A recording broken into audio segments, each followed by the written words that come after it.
Okay, so I got that first one out of the road. As I said, if you can play the entire number one exercise through, then it's a good way to increase your endurance. Now let's go on to what was my next point, which beginner students may find difficult if they've been taught to tongue everything, is not to associate a change in note with a change in air. Now, if kids have been using the recorder before they start the clarinet, they may not actually have any idea what tonguing is. All that they would associate with the change in note is a change in air, and that can lead to huffing. So, while we may think a student knows how to tongue,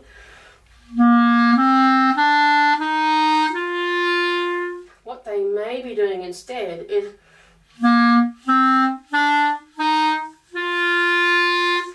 unless you pick that up really early, it can lead to some really bad habits.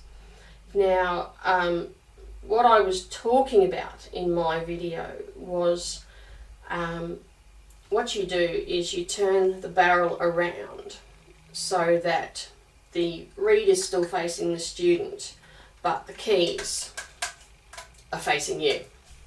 And just encourage the student to blow a long note, and then you finger out some notes, and they'll say, oh, okay, so we don't need to associate a change in note with a change in air.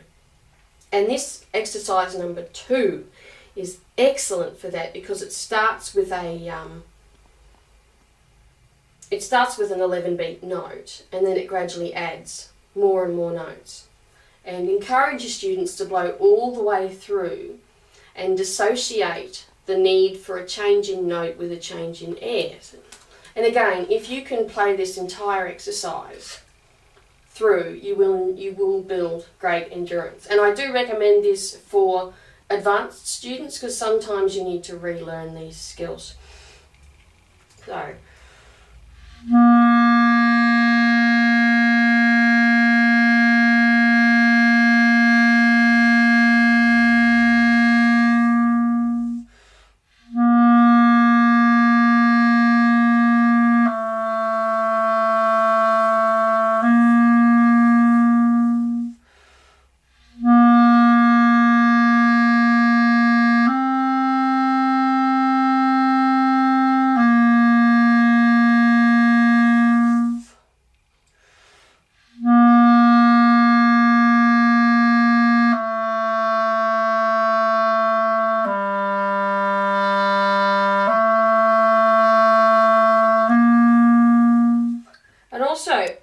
Another thing my teacher Floyd Williams taught me was that notes can pop if your fingers pop.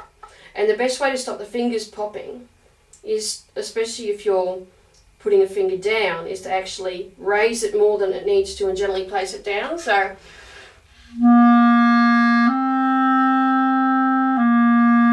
okay, that still popped a little.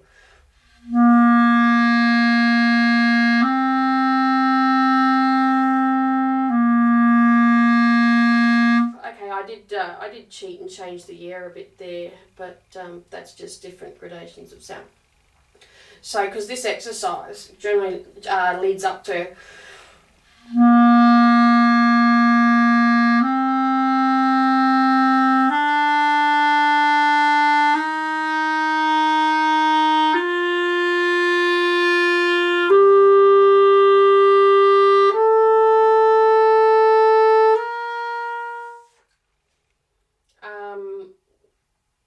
so yeah, they're really good exercises to start off with. And actually another thing my teacher Floyd Williams taught me was that in order to trick yourself into not changing the air, you actually hit the next note just a little before your brain expects it to. So it tricks you into, so you think, okay, I'm going to change it now, but what you do is change it a millisecond beforehand, and it fools your brain, fools your lungs. So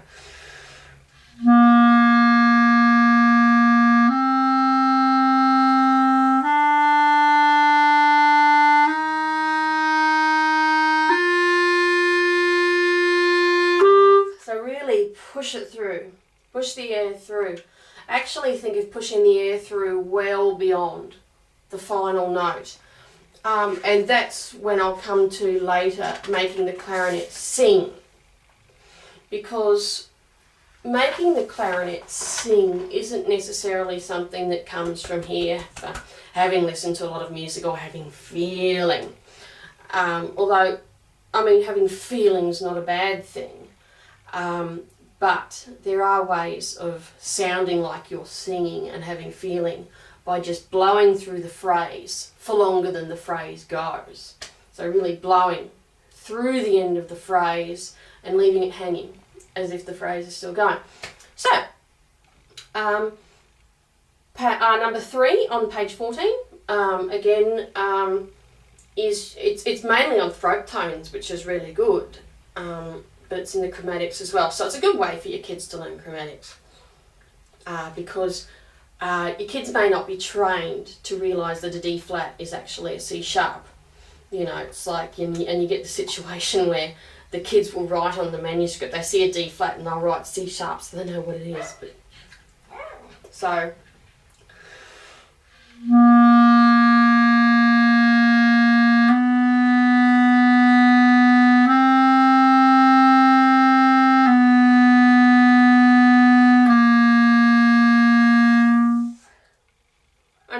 and again it gets really, really good. So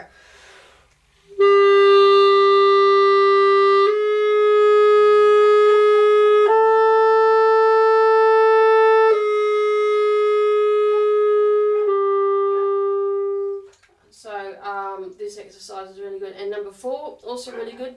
It goes all the way from up to, or you can omit that at first if your kids don't know how to go that high. Now, number 5, the little note I've got on top explains exactly what I've been doing for the last 5 minutes. When it's saying the sound of the first note must be carried well into the second as if you're making but one note. And this is where the breath does not change. And again, if you lift up your finger just a millisecond before your brain thinks it should, you'll trick it. You'll trick your breath into not changing. So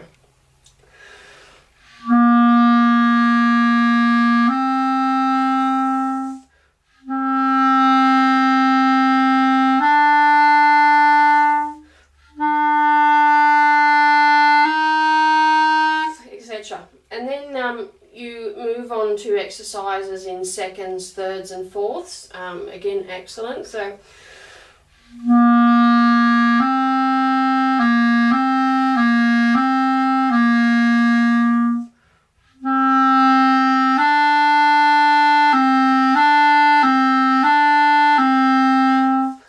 and then you go into the thirds. And again, these are really good endurance exercises as well. So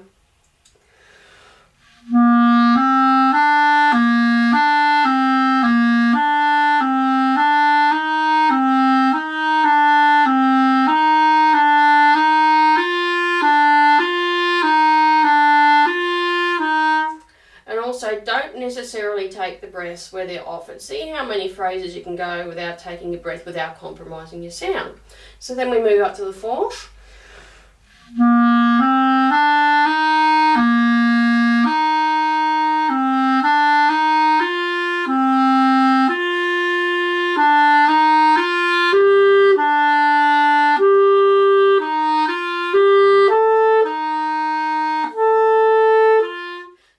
Going over the break, because one of the hardest things students find is going over the break smoothly.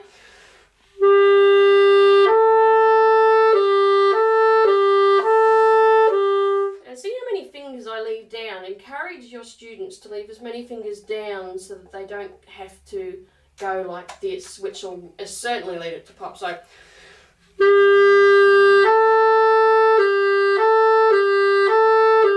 much easier.